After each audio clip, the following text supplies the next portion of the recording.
गेली 5 वर्ष पंतप्रधान नरेंद्र मोदी यांचा कारभार हुकुमशाही वृत्तीने सुरू आहे। त्यामुळे देशातील लोकशाही धोक्यात आली आहे। महामानव डॉक्टर बाबासाहेब आंबेडकर यांनी लिहिलेली घटना बदलण्याचा प्रयत्न करून मोदी सरकारने विस्तवाशी खेळू नये असा परखड इशारा राष्ट्रवादी काँग्रेसचे अध्यक्ष शरद पवार यांनी दिला। कागलमध्ये काँग्रेस महाआघाडीचे उमेदवार खासदार धनंजय महाडिक यांच्या प्रचार सभेत ते गुरुवारी संध्याकाळी बोलत होते। जनताच या लोकसभा निवडणुकीत मोदी सरकार उलथवून टाकेल असंही पवार म्हणाले। दरम्यान खासदार महाडिक यांच्या गेल्या 5 वर्षातील संसदीय कामगिरीची खासदार पवार यांनी मुक्तकंठाने प्रशंसा केली। त्यांचं काम आदर्शवत असल्याचं सांगत पवार यांनी खासदार महाडिक यांचा गौरव केला। तर कागल तालुक्यातून खासदार महाडिक यांना प्रचंड मताधिक्य मिळवून देऊ अशी ग्वाही आमदार हसन मुश्रीफ यांनी दिली। काँग्रेस महाआघाडीचे उमेदवार खासदार धनंजय महाडिक आणि राजू शेट्टी यांच्या प्रचारासाठी राष्ट्रवादीचे अध्यक्ष खासदार शरद पवार 2 दिवसाच्या कोल्हापूर जिल्हा दौऱ्यावर आलेत। गुरुवारी सायंकाळी कागलच्या गैबी चौकात खासदार पवार यांची जाहीर सभा झाली। या सभेत बोलताना पवार यांनी मोदी सरकारच्या गेल्या 5 वर्षातील कारभाराचे चांगलेच वाभाडे काढले। सीबीआय, सर्वोच्च न्यायालय, रिझर्व्ह बँक यासारख्या घटनात्मक संस्थांचे अधिकार मोदी सरकारनं कमी करून हुकुमशाही प्रवृत्ती दाखवली आहे। त्यामुळे देशातील लोकशाही आणि संविधान सुद्धा धोक्यात आलंय। संविधानात बदल करण्याचा प्रयत्न करून मोदी सरकारनं विस्तवाशी खेळू नये असा इशारा देत मोदी सरकारला या लोकसभा निवडणुकीत उलथवून टाकूया असं आवाहन खासदार पवार यांनी केलं।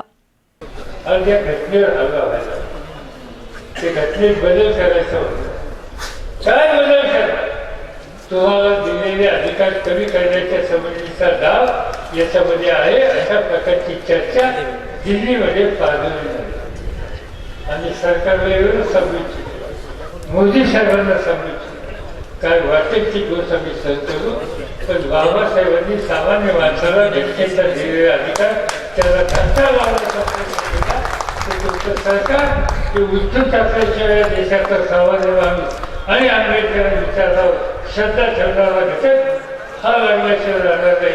म्हणून कृपा करून विस्तवाची तुम्ही ठेवू नका हे मला त्यांना प्रेमाने सांगायचं।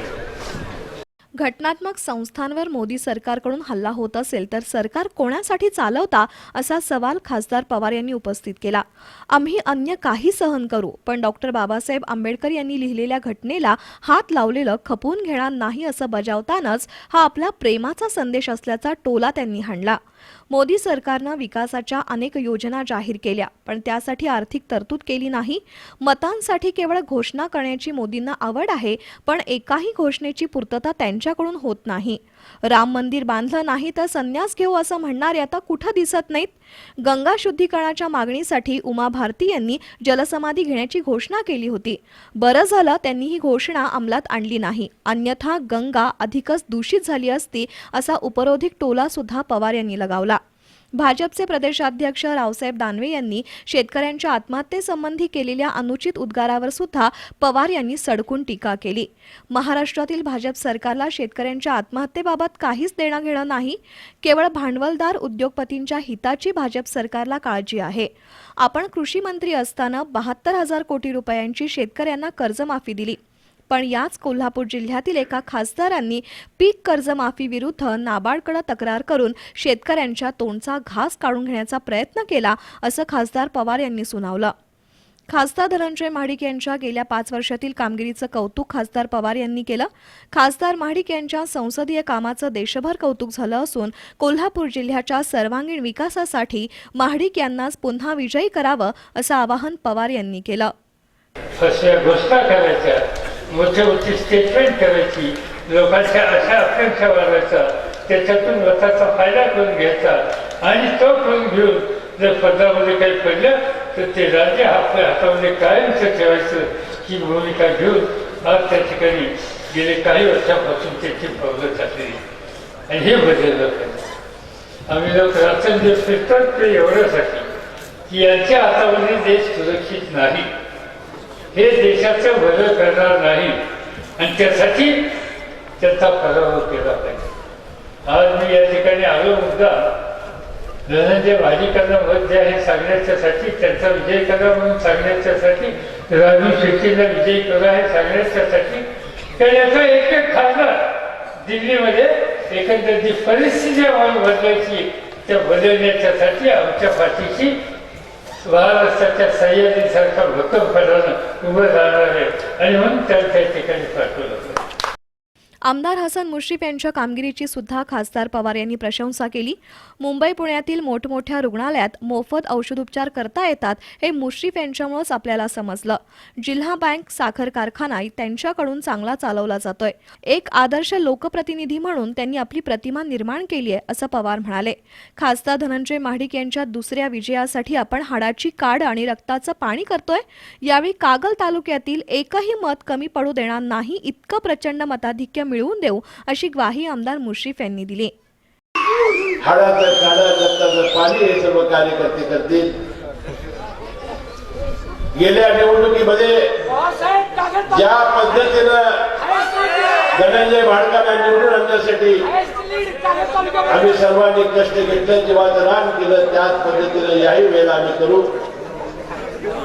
आपण निश्चिंत असावं. गेल्या 5 वर्षामध्ये लोकसेवेमध्ये आपण पाठवल्यानंतर त्यांनी अतिशय चांगलं काम त्या लोकसेवेमध्ये केलेलं आहे. सर्वात जास्त प्रश्न विचारणारे आणि सलग 3 वर्ष संसद रत्न पुरस्कार मिळवणारे आपले खासदार झालेले आहेत. खासदार धनंजय महाडिक यांनी शिवसेनेचे उमेदवार प्राध्यापक संजय मंडलिक यांच्यावर थेट हल्ला चढवला.